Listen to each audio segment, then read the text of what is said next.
사사기 21장. 이스라엘 사람들은 전에 미스바에 모였을 때 누구든지 베냐민 지파의 남자에게 자기 딸을 시집 보내지 말자고 맹세했었습니다. 이스라엘 백성은 베델성으로 가서 하나님 앞에 앉아 저녁 때까지 큰 소리로 울었습니다. 그들이 말했습니다. 여호와여, 이스라엘의 하나님이시여, 어찌하여 이스라엘 안에서 이런 끔찍한 일이 일어났습니까? 왜 이스라엘의 한 지파가 없어지게 되었습니까? 이튿날 이스라엘 백성은 일찍이 제단을 쌓고 태워드리는 제물인 번제물과 화목제물을 하나님께 바쳤습니다. 그 후 이스라엘 사람들이 서로 물었습니다. 이스라엘 지파 중에 여호와 앞에 모이지 않은 지파가 누구인가? 이는 예전에 이스라엘 백성 중 미스바에 모이지 않는 사람은 죽이기로 맹세했기 때문이었습니다. 이스라엘 사람들은 자기 친척인 베냐민 사람들 때문에 마음이 아파서 말했습니다. 오늘날 이스라엘에서 한 지파가 끊어져 버렸다. 우리는 여호와 앞에서 우리 딸을 베냐민 사람과 결혼시키지 않겠다고 맹세하였다. 어떻게 하면 그 남은 베냐민 사람들에게 아내를 얻게 할 수 있을까? 그리고 이스라엘 백성이 물었습니다. 이스라엘 지파 가운데 이곳 미스바로 모이지 않은 지파는 어느 지파인가? 그들은 길르앗의 야베스 성에 사는 사람이 하나도 오지 않았다는 것을 알아냈습니다. 이스라엘 백성이 모든 사람을 다 세어보았지만 길르앗의 야베스에서 온 사람은 한 사람도 없었습니다. 그래서 이스라엘 백성은 길르앗의 야베스에 용사 12,000명을 보내면서 그 용사들에게 야베스 사람들을 칼로 죽이라고 말했습니다. 여자와 어린아이들도 죽이라고 말했습니다. 여러분은 이렇게 하시오. 길르앗 땅 야베스에 있는 모든 사람을 죽이시오. 남자와 함께 잔적이 있는 여자도 다 죽이시오. 그 용사들은 길르앗의 야베스에서 남자와 함께 잔적이 없는 젊은 여자 400명을 찾아냈습니다. 용사들은 이 여자들을 가나안 땅 실로의 진으로 데리고 왔습니다. 그 후에 이스라엘에 사는 모든 백성이 림몬 바위에 있는 베냐민 사람들에게 전령을 보내어 그들에게 평화를 선언했습니다. 그제서야 베냐민 사람들이 다시 돌아왔습니다. 이스라엘 백성은 그들에게 길르앗의 야베스에서 데리고 온 여자들을 데려다 주었습니다. 그러나 아직 남자에 비해서 여자의 수가 부족했습니다. 이스라엘 백성은 베냐민 사람들 때문에 마음이 아팠습니다. 이는 여호와께서 이스라엘 중에 한 지파를 갈라놓으셨기 때문입니다. 이스라엘의 장로들이 말했습니다. 베냐민의 여자들은 모두 죽임을 당했소. 살아남은 베냐민 사람들에게 줄 아내를 어디서 더 얻을 수 있겠소. 이 사람들은 자신들의 가문을 이어가기 위해 자녀를 가져야 하오. 그래야 이스라엘에서 한 지파가 끊어지는 일이 없을 것이오.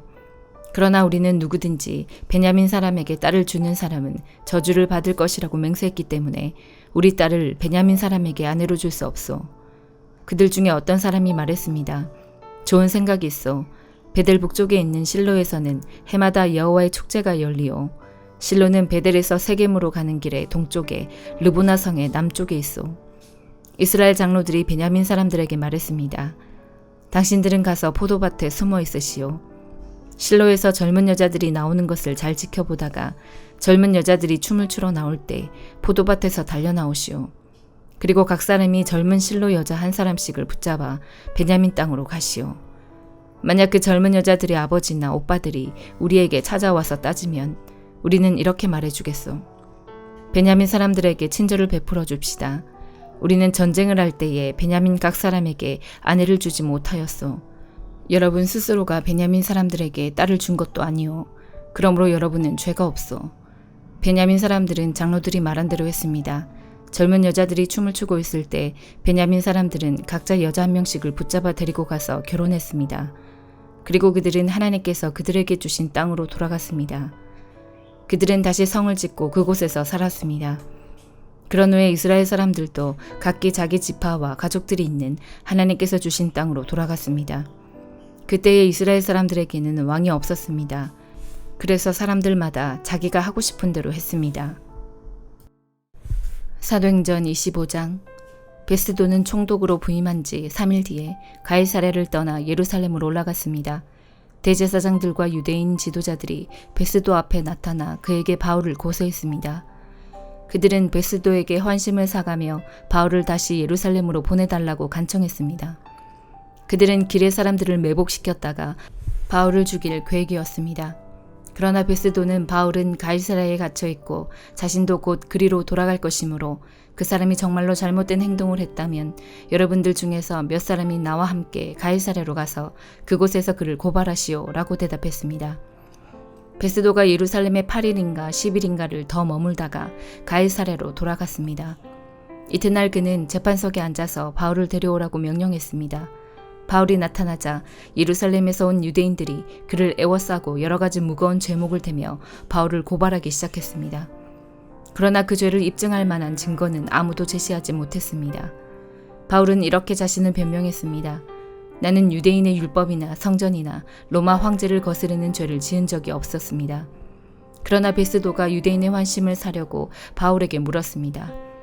그대는 예루살렘으로 올라가서 이 여러 가지 고소 문제에 대해 내 앞에서 재판받기를 원하는가? 바울이 말했습니다. 나는 지금 황제의 법정에 서 있습니다. 나는 이곳에서 재판을 받아야 합니다. 각하께서도 잘 아시듯 나는 유대인들에게 어떤 죄도 짓지 않았습니다. 혹 내게 잘못한 일이 있어 법에 따라 사형을 당해야 한다면 죽음을 피할 생각은 없습니다. 그러나 이들이 고발한 내용이 사실이 아니라면 어느 누구도 나를 이들에게 넘겨줄 수 없습니다. 나는 로마 황제에게 상소하겠습니다. 베스도는 이 문제를 두고 배심원들과 상의한 뒤에 그대가 황제에게 상소했으니 황제에게 가게 될 것이요 라고 선포했습니다. 며칠이 지난 뒤 유대의 아그리빠 왕과 버니게가 베스도에게 환영 인사를 하기 위해 가이사랴로 왔습니다. 그들이 가이사랴에서 여러 날을 머물게 되어 베스도는 아그리빠 왕과 바울 사건을 논의하였습니다. 베스도가 말했습니다. 이곳에 벨릭스가 옥에 가두어둔 사람이 한 사람 있습니다. 내가 예루살렘에 갔더니 대제사장들과 장로들이 그 사람을 고소하면서 그에게 유죄 판결을 내려달라고 요구했습니다. 그러나 나는 어떤 사람이 고소를 당했을 때 그 사람을 고소한 사람과 마주하게 해서 고소한 것에 대해 변명할 기회를 주지 않고 그들에게 넘겨주는 것은 로마의 관습에 어긋난다고 말해주었습니다. 그래서 유대인들이 나를 따라 이곳 가이사랴로 왔습니다. 나는 시간을 끌지 않고 그 이튿날 재판을 소집하고 재판석에 앉아서 그 사람을 불러오겠습니다. 유대인들이 일어나 그를 고발하며 제목을 늘어놓았지만 내가 예상했던 것만큼 악한 죄는 없었습니다. 그들이 바울과 논쟁을 한 것은 간단히 말해서 그들의 종교에 관한 것과 예수라는 어떤 죽은 자에 관한 것이었습니다. 바울은 그 자가 살아있다고 주장합니다. 나는 이와 같은 문제를 어떻게 조사해야 할지 몰라 망설이다가 바울에게 예루살렘으로 가서 이 문제에 대해 재판받기를 원하느냐고 물어보았습니다. 그러나 바울이 황제에게 판결을 받을 때까지 그대로 갇혀 있겠다고 해서 나는 바울을 로마에 계신 황제에게 보낼 때까지 그를 가두어 두라고 명령했습니다. 그러자 아그리빠가 베스도에게 나도 그 사람의 말을 듣고 싶소라고 말했습니다. 베스도는 내일 그의 말을 들을 수 있게 하겠습니다 라고 대답했습니다. 이튿날 아그리빠와 버니게는 화려한 횡렬을 갖추고 군대 지휘관들과 그 도시의 유지들과 함께 재판정에 나타났습니다. 베스도가 명령하자 바울이 끌려 나왔습니다. 그때 베스도가 말했습니다. 아그리빠 왕 전하, 그리고 이 자리에 함께 하신 여러분, 이 사람을 보십시오. 이 사람은 이곳과 예루살렘에 있는 모든 유대인들이 살려두어서는 안 된다고 소리치면서 나에게 고소한 사람입니다. 그러나 내가 판단하기에 그는 죽임을 당할 만한 죄를 범하지 않았습니다. 그런데 그가 황제에게 상소하였으므로 그를 로마로 보내기로 결정했습니다. 하지만 이 사람에 관해서 황제께 써보낼 만한 자료가 내게는 없습니다. 그래서 이 사람을 여러분 앞에, 특별히 아그리빠 왕 앞에 불러낸 것입니다. 나는 여러분이 이 사람을 신문하면 황제께 보고할 자료가 생기지 않을까 기대하고 있습니다. 황제께 제수를 보내면서 그 죄목이 무엇인지 알리지 않는 것은 사리에 맞지 않는 일이라고 생각합니다. 예레미야 35장. 유다왕 요시아의 아들 요야김 때에 여호와께서 예레미야에게 말씀하셨습니다. 예레미야야, 레갑 사람들의 집으로 가거라. 그들을 여호와의 성전으로 초대하여 어느 한 방으로 데려다가 포도주를 주어 마시게 하여라. 그래서 나는 하바시냐의 손자요 예레미야의 아들인 야사냐와 그의 형제들과 그의 모든 아들들과 모든 레갑 사람을 불러 모았다. 그리고 그들을 여호와의 성전으로 데려갔다. 우리는 익다랴의 아들이며 하나님의 사람 하난의 아들들의 방으로 들어갔다. 그 방은 신하들의 방과 붙어 있었고 살룸의 아들이며 성전 문지기인 마아세야의 방 위에 있었다. 나는 포도주를 가득 따른 사발들과 잔들을 레갑 사람들 앞에 내어놓으며 포도주를 드시지요 하고 말했다. 그러나 레갑 사람들이 대답했다. 우리는 포도주를 마시지 않습니다. 우리의 조상 레갑의 아들 요나답이 우리에게 이렇게 명령했습니다. 너희와 너희 자손은 절대로 포도주를 마시지 마라. 또한 너희는 집도 짓지 말고 씨를 심거나 포도밭을 가꾸지도 마라. 너희는 그런 것들을 소유하지도 마라. 너희는 평생 동안 장막에서만 살아야 한다. 그래야 너희가 나그네로 사는 땅에서 오래오래 살 수 있을 것이다. 그래서 우리 레갑 사람들은 우리 조상 레갑의 아들 요나답이 우리에게 명령한 모든 것을 다 지켰습니다. 우리는 일평생 포도주를 마신 적이 없습니다. 우리뿐만 아니라 우리의 아내들과 아들, 딸들도 포도주를 마신 적이 없습니다. 우리는 우리가 살 집을 짓지도 않았고 포도밭이나 밭도 가지지 않았고 곡식도 심은 적이 없습니다.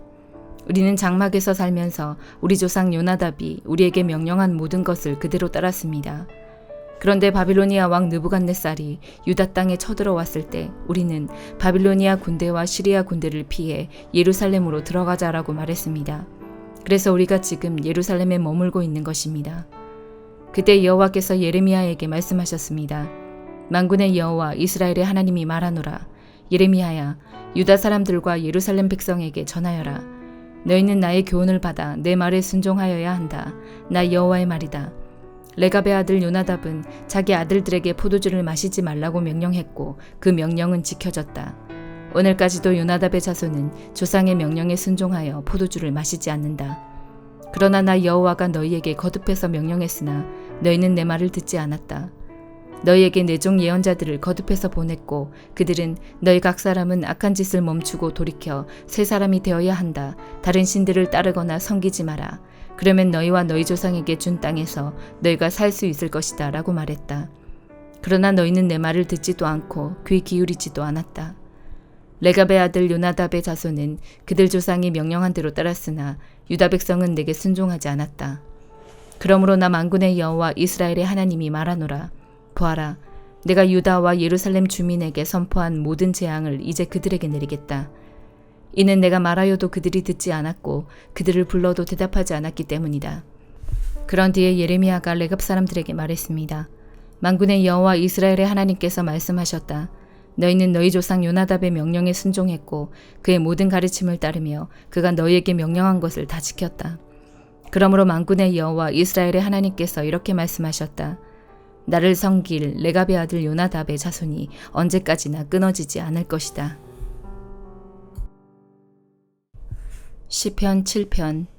여호와 나의 하나님이시여, 내가 주께 피하니 나를 뒤쫓는 사람들에게서 나를 보호하시고 구해주소서. 그렇지 않으면 그들이 사자처럼 달려들어 나를 갈기갈기 찢어놓을 것입니다. 나를 구해줄 사람은 아무도 없습니다. 여호와 나의 하나님이시여, 내가 어떻게 살았습니까? 내가 무슨 잘못을 저지른 적이 있습니까? 내가 다른 사람에게 악을 행한 일이 있습니까? 아무런 이유 없이 나의 원수의 물건을 빼앗은 적이 있었습니까? 만약 내가 그랬다면 원수가 나를 쫓아와 붙잡도록 내버려 두십시오. 그가 나를 땅에 짓밟고 나를 땅에 묻게 하소서. 셀라. 여호와여, 분노하시면서 일어나소서. 나의 성난 원수들을 대항하여 일어나 싸워주소서. 나의 하나님이시여, 일어나소서. 정의를 선포하여 주소서. 모든 나라들을 불러 모아 주를 둘러싸게 하시고 하늘에서 그들을 다스려 주소서. 주께서 민족들을 심판해 주소서. 여호와께서 내가 의롭게 행동했는지 판단해 주소서. 가장 높으신 분이시여, 내가 순수하게 행동하였는지 말씀해 주소서. 사람의 마음과 생각을 알고 계시는 의로우신 하나님, 악한 사람들의 악을 막아주시고 의로운 사람들을 안전하게 보호하여 주소서. 가장 높으신 분 하나님께서는 나의 방패이십니다. 그분은 마음이 바른 사람들을 구원하여 주십니다. 하나님께서는 공평하신 재판장이십니다. 그분은 악인을 향해 날마다 분노하시는 하나님이십니다. 만일 그들이 마음을 고쳐 바르게 하지 않으면 하나님께서는 칼을 가시며 활을 당겨 그들을 겨누실 것입니다. 하나님께서는 생명을 앗아갈 수 있는 무기로 불화살을 마련해 두셨습니다. 악한 생각을 가슴에 품고 다른 사람에게 고통을 주는 악인은 자기가 만든 속임수에 빠질 것입니다. 다른 사람들을 빠뜨리기 위해 구덩이를 깊이 파는 사람들은 스스로 그 구덩이에 빠질 것입니다. 그들은 자신들이 일으킨 어려움에 스스로 빠지게 되고 그들이 일으킨 폭력이 그들 머리 위로 돌아갈 것입니다. 의로우신 여호와여, 내가 감사드립니다. 가장 높으신 분 주님의 이름을 찬송합니다. 시편 8편. 여호와 우리의 주님이시여, 주님의 이름이 온 땅에 어찌 그리 장엄한지요. 주님께서 하늘 위에 주님의 찬란한 영광을 두셨습니다. 주님께서는 어린이들과 젖먹는 아기들이 주님께 찬양을 올리도록 하셨습니다. 주님께 대항하는 원수들과 적들과 보복하려는 자들을 침묵시키기 위해서입니다. 주님의 하늘을 바라봅니다. 주님의 손가락으로 지으신 하늘을 생각해 봅니다. 주님께서 하늘의 자리를 정해준 달과 별들을 생각해 봅니다. 사람이 무엇이기에 주님께서는 사람을 돌봐주시는지요. 주님께서는 사람을 천사보다 조금 못하게 지으시고 그 머리에 영광과 존엄의 왕관을 씌우셨습니다. 주님께서 만드신 모든 것을 사람이 다스리게 하시고 모든 것들을 사람에게 맡기셨습니다. 모든 양떼들과 소떼들, 그리고 들판의 짐승들, 하늘을 나는 온갖 새들과 바닷속에 사는 모든 것들을 다스리게 하셨습니다. 여호와 우리 주여, 주의 이름이 온 땅에 어찌 그리 장엄한지요. 아멘.